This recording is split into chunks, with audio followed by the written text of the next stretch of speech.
në të njëjtën ditë që sinjalet e ambasadës amerikane janë që ne nuk kërkojmë më të vazhdojmë partneritet me ju. Dhe pikërisht ky është momenti kur kështjella e rërës, që kam shkruar edhe në Facebook, e rilindjes me ngryje kordin e zi, por zot një herë për gjithmonë. Sigurisht, ajo që mendoj unë, arsye dhe ardhjes së Aleksandr Sorosit është sepse ju e dini shumë mirë që tashme prej rreth 25 vitesh ata kanë investuar, familja Soros, babai dhe vetë Aleksandri, kanë investuar jashtëzakonisht në politikën shqiptare dhe në mënyrë të veçantë këto 14 vitet e fundit dhe gjithë ky investim ku kanë futur në të gjitha palët, kanë futur në të gjitha vendet, njerëzit e investuar prej tyre, po ju hikën nga duart investimi 20 vjeçar. Dhe për këtë arsye ai ka ardhur dje për të bërë një takim, është bërë një darkë me rreth 100 persona, pra po shikojnë rrugët dhe mënyrat për të lidhur, për të bashkëpunuar, për të identifikuar cilët duhet të jenë njerëzit ose politikanët të thosh zatri, të cilët po përpiqen sikur janë pjesë jashtë establishmentit politik, të cilët në të ardhmen pastaj të marrin drejtimin e Shqipërisë. Ne nisim nga elementi më i rëndësishëm. Do doja që ndaleshim tek secila prej tyre, po sidomos tek lajmet që vijnë nga Shtetet e Bashkuara të Amerikës që lidhen me Shqipërinë, nëse ka zhvillime, dhe tek ajo çfarë pritet në Kongresin Amerikan e kështu me radhë. Po përpara kësaj, si mendoni ju se po goditet Rama në këto moment, si mendoni ju që po humbet terren dhe nuk po ndodhe kundërta, nuk po përpiqet të rifitoj terren Soros në Shqipëri? Të përpiqemi t'ia zbërthejmë publikut. Është krejt e qartë. Nga njëra anë, është krejt e qartë. Nga njëra anë, siç përballeni edhe ju nga mjezin dark me patronazhist në Shqipëri, edhe këtu Rama dhe ministrat e tij, ish-ministrat e tij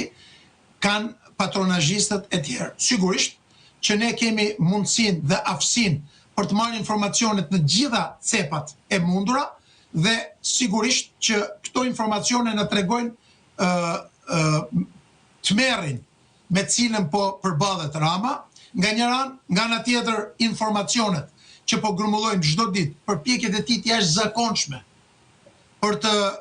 mundësuar takime në Senat, në Kongres, për të ndryshuar narrativën ose për të pushuar kërkesën e kongresmenit Joe Wilson, por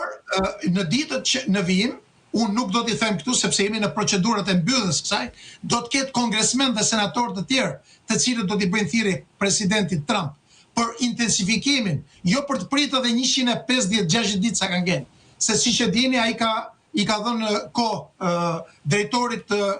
inteligjencës kombëtare dhe Senatit 180 ditë. Ajo që ne po kërkojmë është të përshpejtohet kjo procedurë, sepse lidhet e qeverisë me Ramës dhe të pjesëtarëve të qeverisë tij me trafikun e drogës dhe me lidhje me bizneset e trafiqeve të ndryshme janë tashmë qartë si kanë dalë në sipërfaqe. Jo vetëm nga hetimet e Bashkimit Evropian, Shtetet e Bashkuara të Amerikës, të Amerikës Latine, por minimalisht sikur 10% e informacioneve që ka SPAK-u dhe BK-ja dhe ato të cilat janë publikuar në publik, dhe për te modestisë ne dim shumë të tepër se kaq, edhe për ato që nuk janë publikuar në mediat shqiptare, do të ishte e mjaftueshme. Po bën të gjitha përpjekjet, dhe ka dështuar, sepse diplomatët amerikanë dhe në mënyrë të veçantë të kësaj administrate nuk janë si Marta Kosi dhe kompani dhe ambasadorët e